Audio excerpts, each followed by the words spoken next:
Today I'm going to teach you how to change the strings of a classical guitar or a nylon string acoustic guitar.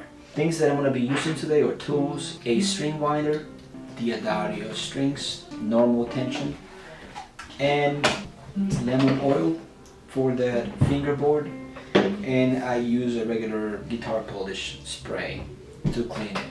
When you change the strings of an acoustic guitar, you have to tie the strings here in a very old-fashioned way, and it's hard to do it. On a steel string acoustic guitar, you just insert it and put the plug in to hold it in place. But in this case, on a nylon string guitar, you have to learn to tie to make that knot at the bottom. So I want you to pay close attention to that.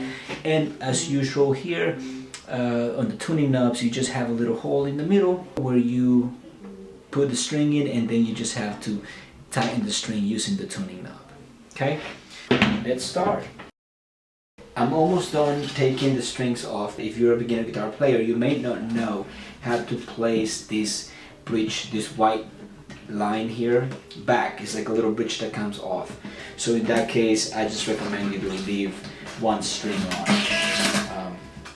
And then when you install the new one, like the new strings, then you can take that one off and the new string will hold it in place. When you take the strings off, it's a good time to clean your guitar. When the strings are on, you may not be able to get to the places that you can get to when they are off. So I usually recommend everybody to clean their guitars when they are changing the strings. Now I'm going to apply the oil, the lemon oil. So when it comes to the name of the strings, the string closer to the face is that E string, and we call it the 6th string. The one that follows is the A string, that's the 5th. The one that follows the A string is the D string, that's the 4th. The one that follows the D string is the G string, that's the 3rd. The one that follows the G string is the B string, and that's the 2nd. And the one on the bottom, the thinnest one, is the E. So if you notice, you have two E's. You have one E that goes on the bottom, which is the thinnest string, and we have the low E, which is the one on the top, which is the thicker E. So I'm going to start with the one on top, the string closest to my face when I'm playing, and that's the 6th string. So it has a number 6 here, and or the low E. So in this case, you will use the part of the string. One side of the string seems to be a little easier to move, a little thinner too. It's just a section that the string maker leaves for you to actually use to make the knot. There's a little hole in here, you get it through, and you do this. You tie it 3 times. Get it through. 1. Some people just do it once, to be honest. I always do it like 3 times. 2, and the last time 3, and now I'm gonna tie it. See that? So I'm pulling the string and it doesn't come off because it has 3 knots in here. See that? So then I pull it and I put it in the tuning knob. So it's gonna go on this tuning knob, and then I'm gonna tie it. Make sure that you do it counterclock, right? That is the movement that you do to tie the string, counterclock, not clockwise. So if I'm looking at it from here, I'll do it that way, counterclock, okay?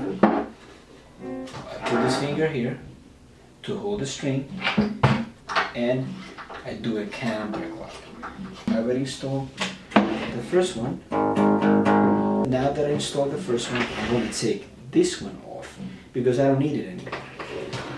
So the next one that follows this low E is the 5th string, which is called the A string. You're going to have the name, the A, or the number 5 on it. Do the same thing that I show you. Same thing, I don't know if you're able to see there, but it's the same process. Right? So here they are. Now I need to cut these endings right here and the endings around the tuning knobs. Otherwise it's gonna make like a weird noise. Usually the string winder has that feature on the other end, a feature that you can use to cut the endings. But this one in particular doesn't have it, so I'm gonna go this way. Not my favorite, but it works. When you add the new strings, you're gonna have to tune it many times. I recommend you to make sure that all the strings are very loose when you start tuning it. At this point, I'm not using the string winder, I'm using my hands. Because if you're not careful and you just start tightening it with the string winder, you may break the string. You gotta tune it many, many times.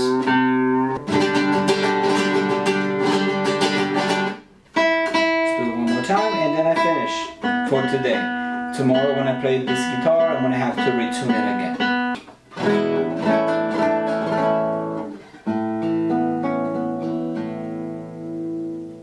Nice. My name is Ronald Carias and I am the music director here at Vienna, the music school. And I hope you learned something today, and I hope that you're able to change the nylon strings on your classical guitar. I play the 3 different guitars that you may be familiar with: the electric guitar, classical guitar, and the steel string acoustic guitar.